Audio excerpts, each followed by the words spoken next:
In this video, we're going to learn how to simplify radicals. So what is a radical? A radical looks like a square root symbol, okay? It's an expression containing a radical symbol, which again is just the square root sign.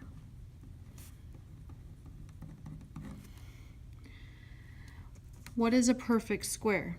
A perfect square is a number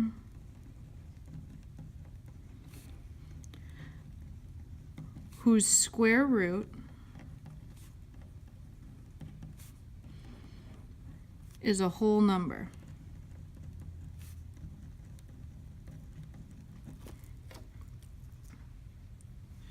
So when you take the square root and you get a whole number, that number is a perfect square. So in order to simplify radicals, you have to be able to make a list of perfect squares. You will not be provided this list on any kind of assessment. You have to be able to generate it on your own. The way you generate it is very simple. So we're going to do the first 15, and you're going to take each number and square it. So for example, 1 squared is 1. 2 squared is 4. Okay, this row here, those are the perfect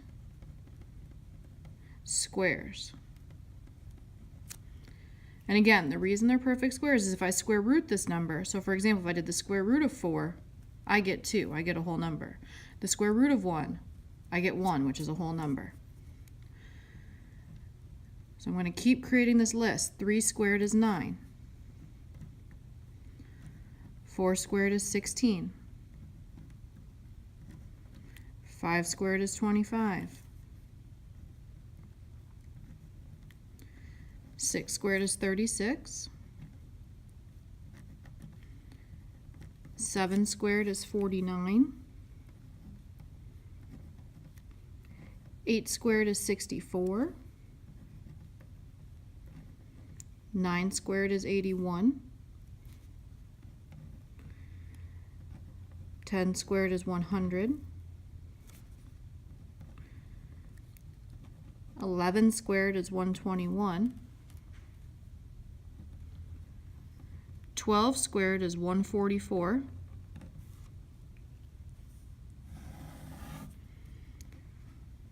13 squared is 169. 14 squared is 196. And 15 squared is 225. So the number you get when you square 1 through 15, those are the perfect squares, because I can take the square root of any of these numbers. So the square root of 81, I get 9. Square root of 49, I get 7. Since I can square root them and get a whole number, that makes it a perfect square. So our goal when we're simplifying these radicals is we have to find the largest. Notice largest is capitalized, and I'm underlining it. You have to find the largest perfect square in each one. So let's start off with the first one, square root of 12. So the way we do this is we go through our list of perfect squares, and I always find the next smallest one from 12. So for example, in my list, I go, well, it has to be smaller than 12. So the first smallest number from 12 is 9. You may be able to do this in your head, but you also might need to use a calculator. So I'm going to show you the process in the calculator. So I check, is 12 divided by 9, and I'm using 9 because it's the next perfect square below 12. That is not a whole number. So now I'll try 4. So I'll try 12 divided by 4. Since that is a perfect square, or I do get a nice number, that means it is a perfect square that goes into 12. So I'm going to rewrite this, the square root of 4 times 3. 4 times 3 is 12, and the reason I chose those two numbers is because 4 is a perfect square. I would not want to split this up into 6 times 2, for example, because 6 times 2 is 12, but neither 6 nor 2 are a perfect square, so it wouldn't help us. So since I can take the square root of 4, okay, so the square root of 4 is 2. So I would have, that would come out. So I would rewrite this. I could write it as the square root of 4 times the square root of 3. I can separate it. Well, the square root of 4 is 2. So my final answer is 2 times root 3. If you wanted to check to make sure you did it right, if I typed in the square root of 12, I get that answer. And if I typed in 2 times the square root of 3, I get the same answer. So that tells me I simplified it correctly. So I'm going to go through and try and find the next one. So the square root of 72. So I go to my list of perfect squares, and the next smallest one from 72 here is 64. So I start dividing. If you already know in your head which perfect square goes into it, by all means you don't have to go through this process, but this works every time. Well, I divide by 64, not a nice number. Divide by 49, not a whole number. Divide by 36. Ooh, I do get a whole number. I get 2. So 36 times 2 is what we would break this up into. So this is like saying the square root of 36 times 2. 36 times 2 is 72, and 36 is the largest perfect square that goes in. Now, 9 is also a perfect square that goes into 72, but it's not the largest. And that's why it's important to work backwards from the biggest perfect square back down to the smallest to make sure you get the largest perfect square. So if I rewrote this, square root of 36 times the square root of 2, I get 6 square root 2, because the square root of 36 is 6. Let's try 48. So the next smallest from 48 on my list is 36. So I do 48 divided by 36. No. 48 divided by 25. No. 48 divided by 16. Yes. 16 times 3 is 48. So I would break that up into the square root of 16 times 3. Again, I know that, 24 times 2 is 48. But I would not break it up into 24 times 2 because 24 and 2, neither one of them are perfect squares. So I can break this up. The square root of 16 times the square root of 3. The square root of 16 is 4, and we still have the square root of 3 left. Again, you can always check. So if I did the square root of 48, which was the original problem, and then in my final 4 square root of 3, they match exactly. So I know I simplified correctly.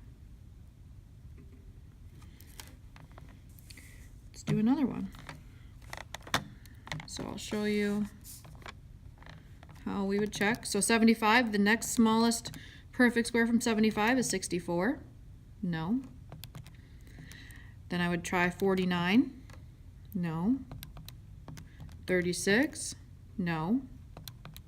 25, yes. 25 times 3 is what I can break that up into. 25 is the largest perfect square that goes into 75. So I'd break it up into the square root of 25 times 3. So now I can split it up. I have the square root of 25 times the square root of 3. Well, the square root of 25 is 5, and we still have the square root of 3.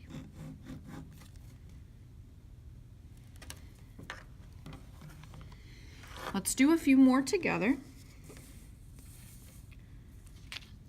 All right, so I'm looking at number 5 now on our notes. So again, 600, I'm just going to start going backwards. Okay, so 600 divided by 225.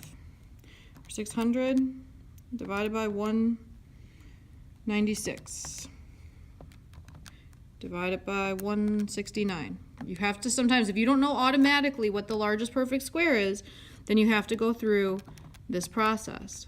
If you know right away that 100 is the largest perfect square, then go ahead and use it. So 121 didn't work. When I divide by 100, I get 100 times 6. So it's the square root of 100 times 6. 100 is on our list right here of perfect squares. That's why I would want to use that. Well, the square root of 100 times the square root of 6. Square root of 100 is 10, and we still have the square root of 6 left. Let's go through and do the next one. So, square root of 320. Again, if you have to go through and start dividing, divided by 225, divided by 196, you can go through the list, but you'll notice that the one that works, the first highest one that works would be 64, okay? So 64 times 5. And again, I want 64 because it's on my list here of perfect squares. So I'll break it up. So it'd be the square root of 64 times 5. So that's like saying the square root of 64 times the square root of 5. The square root of 64 is 8. We still have the root of 5.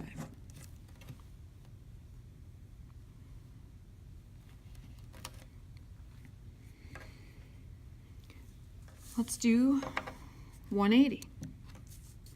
So again, if you don't know, if you don't have, quick number sense, you can use the calculator and start dividing, 180 divided by 169, and you keep going, but you'll find out eventually that when you divide it by 36, that's the first perfect square that goes into 180. 36 times 5. So I'm going to break that up into the square root of 36 times 5. Well, that's the same as the square root of 36 times the square root of 5. So I end up with 6, because that's the square root of 36, root 5.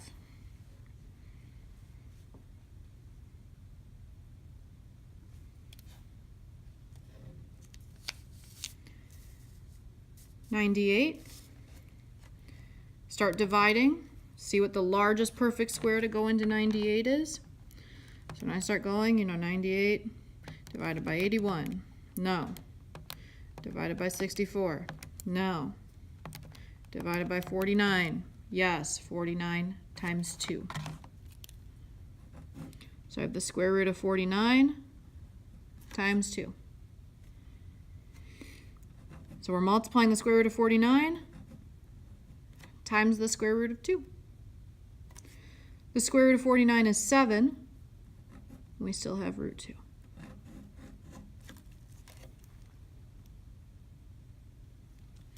Now sometimes you're going to have ones that are perfect squares already. So for example, 900, if I square root 900 to start, it already is a perfect square. It's 30, because 30 times 30 is 900. So here, I just have to write 30 because I can square root it. I don't need, that is the simplified answer. The largest perfect square that goes into 900 is 30 squared. Now there's not one on here, but if I make one up right now, and let's say I said the square root of 10. If I go through here, all right, well 10 divided by 9. Well, that doesn't work. 10 divided by 4. That doesn't work. If the only perfect square that goes into it is 1, then you just leave it. The square root of 10, you leave it as the square root of 10. Okay, there's no perfect squares.